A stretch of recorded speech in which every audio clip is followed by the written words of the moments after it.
Nunca olvidaré el sonido de esa llamada. Ese instante en que el mundo que había construido durante años se quebró como un vaso contra el suelo. Yo estaba en la sala, revisando unos papeles de trabajo, cuando mi esposa, Camila, salió al patio a hablar por teléfono. Algo cotidiano, nada fuera de lo común. Pero lo que ella no sabía es que al volver entró distraída y dejó el celular sobre la mesa, con la llamada todavía activa, en altavoz. Lo que escuché me dejó helado. Una voz masculina, con acento fuerte, le decía: «Tienes que asegurarte de que él esté en casa cuando lleguen. No puede haber errores». Y la voz de Camila, mi esposa, la mujer con la que compartía mi cama y mis sueños, respondió con una calma escalofriante: «No te preocupes. Yo misma me encargaré de que no se mueva. Él confía en mí. No sospecha nada». Sentí que el aire me faltaba. Era como si alguien me hubiera sumergido bajo el agua, con un peso en el pecho. Esa mujer estaba hablando de mí. Estaba planeando mi caída, mi captura. Me quedé inmóvil, escuchando, con el corazón golpeando tan fuerte que temí que se escuchara en la llamada. «Recuerda», dijo la voz del hombre, «Inmigración paga bien por este tipo de informaciones. Y si él desaparece, tú quedas libre de todo lo que él arrastra». «Lo sé», contestó ella, con un suspiro frío. «Es mejor así. No puedo seguir con este peso». La llamada terminó. Yo seguía ahí, sudando, con las manos temblorosas. Una mezcla de rabia, miedo y una tristeza indescriptible me atravesaba. Camila entró poco después, como si nada hubiera pasado. Me sonrió. Y yo, fingiendo normalidad, apenas logré devolverle una mueca. Pero por dentro ya no era el mismo. Algo en mí había muerto al escucharla. Me imagino que debo retroceder un poco para que entiendan cómo llegué a ese punto. Soy originario de Guatemala. Vine a Estados Unidos hace 12 años, cruzando la frontera con más miedo que certezas. Mi sueño era simple: trabajar, mandar dinero a mi madre enferma, y algún día construir algo propio. Los primeros años fueron un infierno. Jornadas eternas en la construcción, a veces sin recibir el pago completo porque no podía reclamar, viviendo con 6 personas en un apartamento diminuto. Pero poco a poco, fui saliendo adelante. Aprendí inglés básico, encontré empleos más estables y logré alquilar mi propio espacio. Fue entonces cuando conocí a Camila.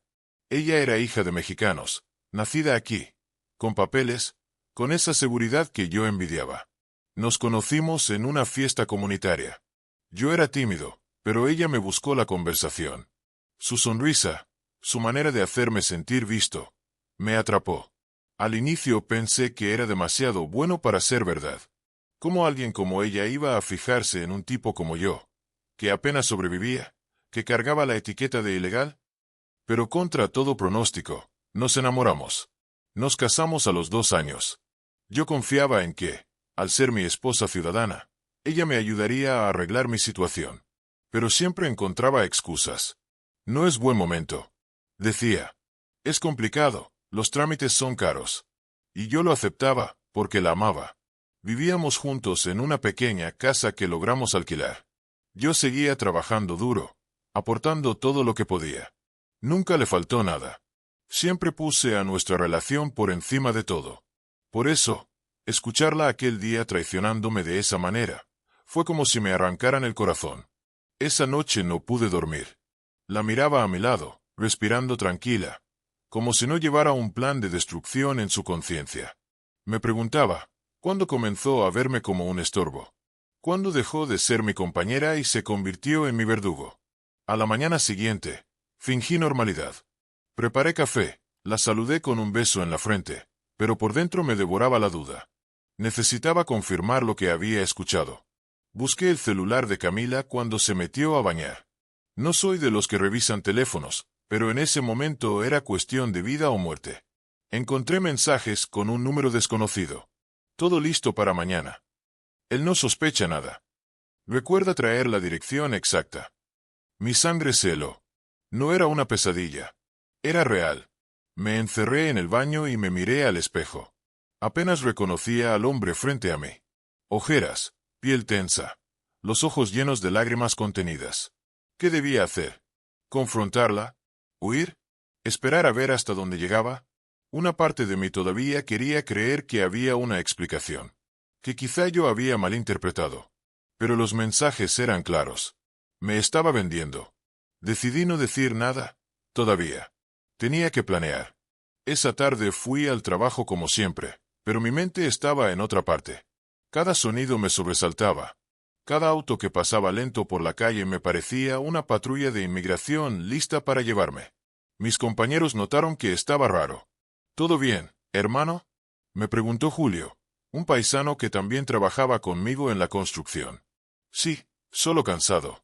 Respondí, evitando mirarlo a los ojos. No podía contarle. No podía confiar en nadie. Regresé a casa temprano y encontré a Camila cocinando. Me abrazó al verme, como si fuera la esposa amorosa de siempre. Ese contraste me partía el alma. ¿Cómo podía actuar con tanta naturalidad después de lo que estaba haciendo?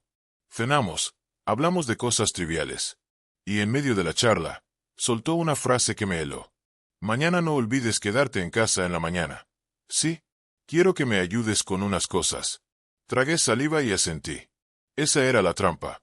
Esa era la cita con mi destino. Esa noche casi no dormí. Mi mente iba a 1000 por hora. Imaginaba el golpe en la puerta, los uniformes entrando, las esposas frías en mis muñecas, el viaje de regreso a un país que ya no era mío. Todo porque la mujer que más amaba había decidido venderme. Pero también imaginaba algo más. ¿Y si me adelantaba? ¿Y si daba un paso inesperado que cambiara todo? Al amanecer, mientras ella aún dormía, empecé a empacar. Pocas cosas, ropa, documentos, algo de dinero que había guardado sin decirle, y una foto de mi madre. Todo en una mochila. Cuando Camila despertó, fingí normalidad. Le dije que iba a comprar pan. Ella sonrió y me dijo, «No tardes, ¿eh?» Yo asentí. Y crucé la puerta, sabiendo que quizá no volvería. Caminé sin rumbo al inicio. Luego tomé un autobús, después otro. Tenía que alejarme de nuestra casa antes de que llegara la gente que ella había llamado. En mi mente sonaban sus palabras una y otra vez. Él confía en mí. No sospecha nada. Sí, había confiado en ella. Más que en nadie. Y ahora estaba huyendo, como un delincuente, para salvarme de la mujer que juró amarme. Esa mezcla de dolor y rabia me impulsaba. Pero también me desgarraba. No sabía a dónde ir. No podía acudir a mi familia, ni a amigos. Cualquier contacto podía ser un riesgo. Si ella había dado mi dirección, podía dar más información. Me encontré sentado en una estación de autobuses, con la mochila entre las piernas, viendo a la gente pasar. Algunos reían, otros hablaban por teléfono. Todos parecían tener un rumbo. Yo, en cambio, estaba perdido. Fue ahí donde tomé la decisión que cambiaría todo. No voy a contarlo todavía, porque lo que hice después fue lo más difícil y arriesgado que alguien en mi situación puede hacer. Pero lo que sí puedo decir es que ese momento marcó un antes y un después en mi vida. Porque ya no era solo un inmigrante luchando por sobrevivir. Ahora era un hombre traicionado, herido, y dispuesto a todo por no ser destruido. Y aunque el dolor me partía por dentro, algo me decía que esa historia apenas comenzaba. No olvides suscribirte al canal, darle like a este video y dejarme en los comentarios desde qué ciudad nos estás viendo. Lo que hice después de escuchar aquella traición no fue impulsivo, aunque por dentro ardía el deseo de regresar a casa, gritarle en la cara a Camila, exigirle explicaciones, preguntarle cómo había podido destruir mi vida de esa manera. Pero algo en mi interior me detuvo. Una voz, fría y racional, me decía, si lo haces, estás perdido. Ella ya tiene el plan en marcha. No tienes tiempo de confrontaciones. Solo tienes tiempo de moverte. Y así fue como terminé en aquella estación de autobuses, con una mochila pequeña y el corazón desbordado. Mientras esperaba sentado, los recuerdos me golpeaban como piedras. La primera vez que Camila y yo fuimos a la playa, la forma en que me abrazó cuando recibí la noticia de la muerte de mi madre, sus promesas de nunca te dejaré solo. ¿Eran todas mentiras? ¿O en algún punto me amó de verdad y después se cansó? Lo cierto es que yo no podía quedarme quieto. Tenía que decidir hacia dónde huir. No podía simplemente vagar sin rumbo porque tarde o temprano me encontrarían. Saqué el celular y marqué un número que había prometido no usar nunca. El de mi primo Ernesto, en Houston. Él también estaba indocumentado, pero tenía contactos que podían ayudarme. «¿Aló?», contestó con voz somnolienta. «Soy yo, Luis», susurré, mirando alrededor como si alguien pudiera escucharme. Hubo un silencio largo. Después, él respondió con un tono cargado de nervios. «¿Por qué me llamas desde tu número? Estás loco. Necesito ayuda. Me van a entregar a inmigración». «¿Quién?», preguntó, incrédulo. Tragué saliva antes de responder. «Mi esposa». Se quedó callado unos segundos. Luego me dijo algo que me dolió más de lo que esperaba. «Te lo advertí, primo. Te dije que no confiaras tanto». Esa frase me taladró la cabeza. Me lo había dicho muchas veces, pero yo no quería escucharlo. Ernesto aceptó ayudarme, pero con condiciones. «No vengas directo a mi casa. Hay mucha gente que me conoce aquí y podría ser peligroso. Te enviaré la dirección de un amigo en San Antonio. Quédate allí unos días y luego vemos». Agradecí con un nudo en la garganta. Compré un boleto de autobús con el poco dinero en efectivo que llevaba. Mientras esperaba la salida, no podía dejar de imaginar a Camila en nuestra casa, quizá revisando la despensa, acomodando las sábanas, fingiendo ser la esposa perfecta, mientras esperaba la llegada de inmigración para entregarme. Solo pensar en el momento en que llegaran y no me encontraran ahí me producía un escalofrío. ¿Qué pensaría ella? ¿Se asustaría? ¿Se enojaría por haber perdido el dinero que le prometieron? ¿O simplemente seguiría adelante con su vida, aliviada de que yo hubiera desaparecido? El viaje a San Antonio fue largo. El autobús estaba lleno de gente dormida, niños llorando, maletas apiladas en los pasillos. Yo no podía pegar un ojo. Cada parada era una tortura, temiendo que subieran agentes a revisar papeles. Cuando llegué, el amigo de Ernesto, un hombre llamado Rafael, me recibió con desconfianza. Era un tipo grande, de mirada dura, con tatuajes en los brazos. «Tú eres el primo de Ernesto, ¿verdad?», me preguntó, sin darme la mano. «Sí, gracias por recibirme. Solo unos días», me advirtió. «No quiero problemas aquí». Acepté sin discutir. Dormía en un colchón en el suelo de su sala. Apenas hablábamos. Yo pasaba la mayor parte del tiempo pensando qué hacer. La primera noche en esa casa, recibí un mensaje de Camila. «¿Dónde estás? Te estoy esperando. ¿Por qué no regresaste?». Mis manos temblaban al leerlo. El descaro era increíble. Fingía preocupación, cuando sabía perfectamente que yo debía haber sido arrestado esa mañana. Decidí no contestar. Pero los mensajes siguieron llegando. «Luis, me asustas. Háblame. ¿Por qué me haces esto? No entiendo. Si me amas, dime dónde estás». Cada palabra era un puñal. Ella jugaba conmigo, con mis emociones, como si nada hubiera pasado. Como si yo no supiera la verdad. Pasaron los días. Ernesto me llamó varias veces para coordinar. Me dijo que lo mejor sería salir del estado, irme más al norte, donde tenía otro contacto en Chicago. Pero necesitaba dinero para el viaje, y yo apenas tenía lo justo para comer. Entonces apareció una idea peligrosa. Había un compañero del trabajo, Julio, que siempre me ofrecía prestarme dinero si lo necesitaba. Pensé en llamarlo. Pero había un problema. Si alguien me buscaba, probablemente ya sabían de mis amigos más cercanos. Me debatí toda la noche. Finalmente, marqué su número desde un teléfono público. «Luis, ¿eres tú?», respondió, sorprendido. «Sí, hermano. Necesito ayuda. Todos te están buscando. Tu esposa vino al trabajo a preguntar si sabíamos algo de ti. Dijo que estás desaparecido». Mi corazón dio un vuelco. Así que estaba fingiendo ser la esposa preocupada. «Escúchame bien», le dije, con la voz quebrada. «No le creas nada. Ella me quiere entregar». Julio se quedó en silencio unos segundos, luego dijo: «Sabes que cuentas conmigo. Dime cuánto necesitas». Ese gesto de lealtad me hizo llorar. No todos me habían abandonado. Con el dinero que Julio me envió a través de un conocido, compré un boleto para Chicago. El viaje sería agotador, pero era mi única opción. Antes de partir, revisé por última vez mi celular. Había más de 20 mensajes de Camila, y varias llamadas perdidas. Algunas eran dulces, otras agresivas. «Si no regresas, lo vas a lamentar. Estás exagerando todo. Yo solo quiero lo mejor para nosotros». Esa última frase me hizo reír con amargura. ¿Lo mejor para nosotros? ¿Cómo podía alguien que planeaba venderme atreverse a decir eso? Apagué el celular y lo dejé en un basurero de la estación. No podía seguir cargando con esa cadena. El viaje a Chicago fue el más largo y pesado de mi vida. No solo por las horas en carretera, sino por el peso en mi alma. Cada milla que avanzaba era un recordatorio de que había perdido todo. Mi casa, mi estabilidad, mi esposa. Llegué a Chicago con el corazón en pedazos, pero también con una chispa de esperanza. Ernesto me había asegurado que su contacto allí, una mujer llamada Teresa, podía ayudarme a encontrar trabajo y un lugar donde quedarme. Cuando finalmente la conocí, me recibió con un abrazo inesperado. «No te preocupes, aquí nadie te va a entregar», me dijo con firmeza. Esa simple frase me hizo sentir, por primera vez en mucho tiempo, un poco de paz.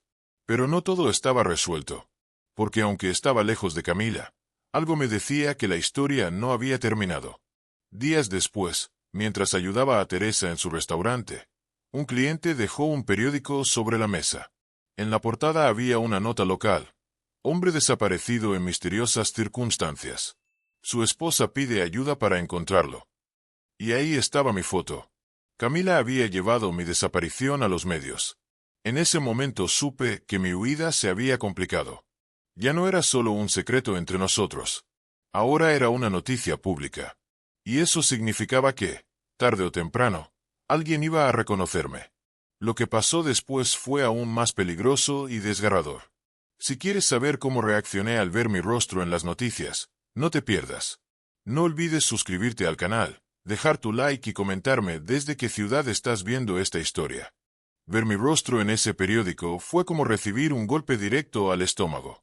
Ahí estaba yo, con una foto tomada en una fiesta comunitaria hacía un par de años, acompañado de un titular que me convertía en el esposo desaparecido, cuya mujer lloraba frente a las cámaras pidiendo ayuda. Me quedé mirando la imagen durante varios minutos, como si no pudiera reconocerme. Esa sonrisa que mostraba en la foto era de otro tiempo, de un hombre ingenuo que creía en el amor, que confiaba en las promesas. Ese hombre ya no existía. Pero ahora había algo peor. La mentira se estaba expandiendo. Ya no era solo entre ella, yo y el desconocido con el que hablaba en la llamada. Ahora era público. Ella había tejido un relato en el que yo era la víctima de una desaparición inexplicable, mientras en realidad yo huía de sus manos. Esa noche casi no probé bocado.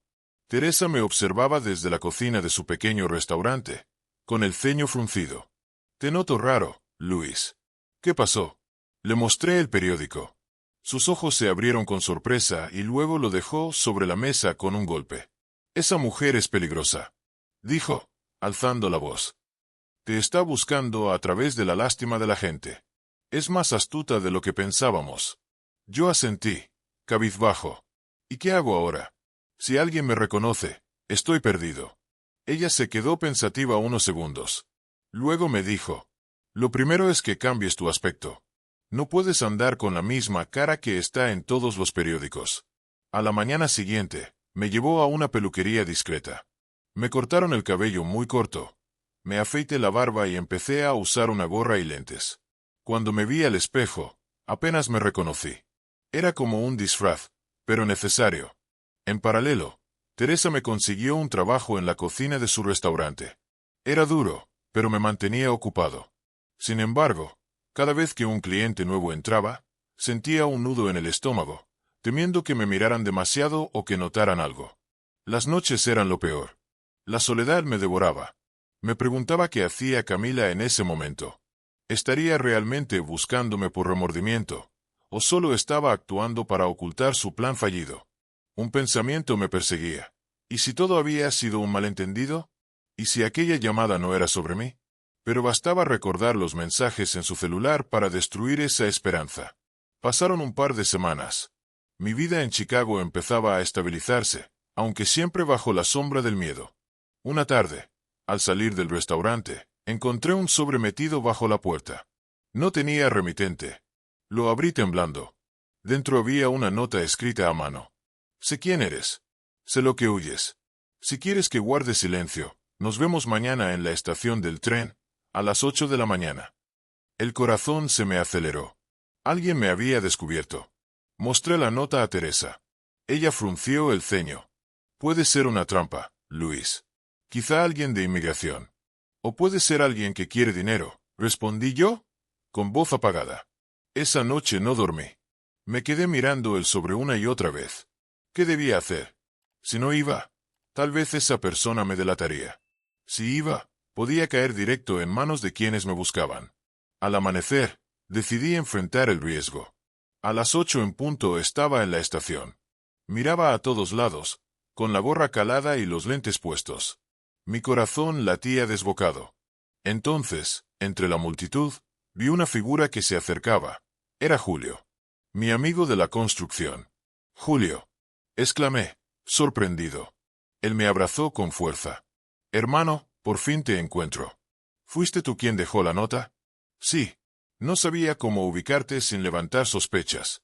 Me aparté un poco, confundido. ¿Cómo me encontraste aquí? Camila, dijo él, bajando la voz. Ella anda preguntando por ti en todas partes. Pero no todos le creen. Yo sabía que algo ocultaba, así que la seguí y escuché una de sus conversaciones. Sentí un escalofrío recorrerme el cuerpo. ¿Qué escuchaste? Julio miró alrededor antes de responder. Estaba hablando otra vez con ese hombre. Le dijo que no entendía cómo te habías escapado, pero que tarde o temprano te iba a encontrar. Y lo peor, dijo que tenía formas de rastrear a la gente, que no iba a parar hasta entregarte. Me quedé en silencio, con la garganta seca. El hombre de la llamada seguía en juego. Camila no había abandonado su plan. ¿Quién es él? Pregunté, desesperado. Julio negó con la cabeza. No sé. No mencionaron nombres. Pero por cómo hablaba, parecía alguien con conexiones, alguien que ya ha hecho esto antes. El miedo me invadió otra vez. No era solo una traición personal. Era una red. Un negocio. Julio me miró con seriedad. Tienes que desaparecer de verdad, hermano. Chicago no es seguro. ¿Y a dónde se supone que voy? Respondí, frustrado. México, dijo él, sin titubear. Desde ahí puedes buscar otra forma, empezar de nuevo. La idea me revolvía el estómago. Regresar a la frontera, después de todo lo que sufrí para cruzarla, era como rendirme. Pero al mismo tiempo, ¿qué otra opción tenía? Ese día regresé con Teresa y le conté lo que había pasado. Ella me escuchó con paciencia. Luego me dijo algo que me dejó helado. Luis, si ese hombre realmente está conectado con inmigración, no importa dónde te escondas. Te va a encontrar. Entonces, ¿qué hago? Ella me miró a los ojos, con firmeza. Tienes que enfrentarlos. Descubrir quién es ese hombre. Y sobre todo, descubrir por qué tu esposa aceptó traicionarte. La sola idea me aterraba. Enfrentar a Camila. Mirarla a los ojos y pedirle explicaciones. ¿Tendría el valor? Esa noche me acosté en el colchón de la sala, mirando el techo. Recordé sus risas, nuestros bailes en la cocina. Las veces que me dijo confía en mí. Y pensé en cómo todo eso se había convertido en un veneno que ahora corría por mis venas. Cerré los ojos y juré algo en silencio. No iba a seguir huyendo. La próxima vez que viera a Camila, no sería como el hombre roto que dejó atrás. Lo que decidí hacer a continuación cambió el rumbo de todo. Si quieres saber cómo enfrenté a mi esposa y qué descubrí al buscar la verdad sobre ese hombre misterioso, no te pierdas lo que te voy a contar ahora. No olvides suscribirte al canal, darle like a este video y comentarme desde qué ciudad estás escuchando esta historia. Decidir dejar de huir fue como soltar una carga, al mismo tiempo, cargar una bomba en el pecho. Porque sí, estaba cansado de esconderme, de cambiar de ciudad, de dormir en colchones prestados. Pero enfrentar a Camila significaba arriesgarme a caer directo en la trampa. Y aún así, no podía seguir con esa incertidumbre. Necesitaba mirarla a los ojos y escuchar de su propia boca porque había decidido venderme. Pasé varios días planeando. Teresa me ayudó a conseguir un celular barato, de esos prepagos, imposible de rastrear. Con él marqué el número de Camila desde una cabina de voz automatizada, para que no reconociera mi voz al inicio. Cuando contestó, mi corazón casi se detuvo. Hola. ¿Quién habla? Esperé unos segundos, luego hablé con la voz temblorosa. Soy yo, Camila. Hubo un silencio largo. Después escuché un sollozo ahogado. Luis, ¿dónde estás? ¿Por qué desapareciste así? Estoy desesperada. Llevo semanas buscándote. Tragué saliva. El teatro continuaba. Tú y yo necesitamos hablar. Cara a cara. Sí, sí, claro. Cuando quieras. Mañana. A las 6 de la tarde. En el parque donde solíamos ir los domingos. Ven sola. Ella aceptó sin dudar. Colgué con la sensación de que mi vida estaba a punto de girar de una forma irreversible. Esa noche no dormí. Pensaba en todas las posibilidades, que llegara con agentes escondidos, que intentara manipularme con lágrimas, que negara todo. Y dentro de mí había una parte pequeña, ingenua, que todavía quería creer que todo era un error, que me diría algo que lo explicara todo. Al día siguiente, me miré al espejo del baño del restaurante. Con el cabello corto, la barba afeitada y la gorra, me veía distinto, pero mis ojos seguían siendo los mismos, cansados, llenos de miedo y de rabia. A las 5 de la tarde tomé un autobús rumbo al parque. El camino se me hizo eterno. Cada parada, cada persona que subía, me parecía un peligro. Llegué media hora antes. Me escondí detrás de unos arbustos cercanos a la entrada. El aire fresco de la tarde no lograba calmar el sudor que me recorría la frente. A las 6 en punto, la vi. Camila llegó con un vestido azul que reconocí. Caminaba despacio, mirando alrededor, como si buscara algo, o a alguien. Mi corazón se aceleró. Respiré hondo y salí de mi escondite. Camila, dije, en voz baja. Ella giró la cabeza y me vio. Sus ojos se llenaron de lágrimas inmediatamente. Luis. Corrió hacia mí y me abrazó con fuerza. Gracias a Dios estás bien. Por un instante, casi me dejo llevar. El calor de su cuerpo, el aroma de su perfume, la familiaridad, todo me gritaba que era mi esposa, la mujer que había amado. Pero entonces recordé esa voz en el teléfono. Él confía en mí, no sospecha nada. La aparté con brusquedad. No actúes, Camila. Sé lo que intentaste hacer. Su rostro cambió en un segundo. De sorpresa pasó a confusión, y luego a un gesto calculado. ¿De qué hablas? Te escuché. Aquella vez, cuando dejaste el celular en altavoz. Escuché cómo planeabas entregarme. Ella abrió mucho los ojos. Eso no es verdad. Debiste malinterpretar. Saqué fuerzas de donde no tenía. También vi los mensajes. Todo listo para mañana. Él no sospecha nada. ¿Qué significa eso, Camila? Por primera vez, su máscara se resquebrajó. Se quedó callada, mordiéndose el labio. Luego suspiró y me dijo en un hilo de voz. No entiendes, yo no tuve opción. ¿Cómo que no? Yo siempre estuve contigo. Te di todo lo que tenía. Tú eras mi mundo. Ella me miró con lágrimas, pero esta vez no me convencían. Ese hombre, el de la llamada, me amenazó. Dijo que si no cooperaba, me iba a meter en problemas a mí también. Yo solo quería protegernos. Mi pecho ardía. ¿Protegernos? ¿Entregarme era protegernos? Camila se llevó las manos a la cara. Tenía miedo, Luis. Yo pensé que si tú desaparecías, él nos dejaría en paz. Quise gritar, quise sacudirla. Pero algo me detuvo. ¿Y si decía la verdad? ¿Y si había más detrás de todo? ¿Quién es ese hombre? Pregunté, con la voz firme. Ella dudó, pero finalmente respondió. Se llama Víctor. Lo conocí hace unos meses en el trabajo. Al inicio parecía amable, pero luego empezó a insinuar cosas, a presionarme. Descubrió que tú no tenías papeles, y me dijo que si lo ayudaba, me daría dinero. Y si no, me acusaría a mí de fraude. Me quedé helado. El enemigo tenía nombre. Víctor. En ese instante, un pensamiento oscuro cruzó mi mente. Si Camila decía la verdad, entonces ese tal Víctor era un depredador que ya había hecho esto antes, cazando inmigrantes vulnerables. Y yo era solo su próxima presa. Camila me tomó la mano, con desesperación. Perdóname, Luis. Yo me equivoqué. No pensé que esto llegaría tan lejos. Solo quería que nos dejaran en paz. Me quedé mirándola. Parte de mí quería abrazarla y creerle. Pero otra parte sabía que ya nada sería igual. Entonces escuché un ruido detrás de los árboles. Un chasquido, como de una rama quebrándose. Giré la cabeza, alerta. ¿Escuchaste eso? Susurré. Camila palideció. Entre las sombras apareció un hombre alto, robusto, con una chaqueta de cuero y mirada fría. Camila bajó la cabeza de inmediato. Él es Víctor. Mi corazón casi se detuvo. El enemigo estaba frente a mí. Víctor sonrió con una calma perturbadora. Vaya, vaya. Así que aquí estás, Luis. Te escondiste bien, debo admitirlo. Pero todo termina hoy.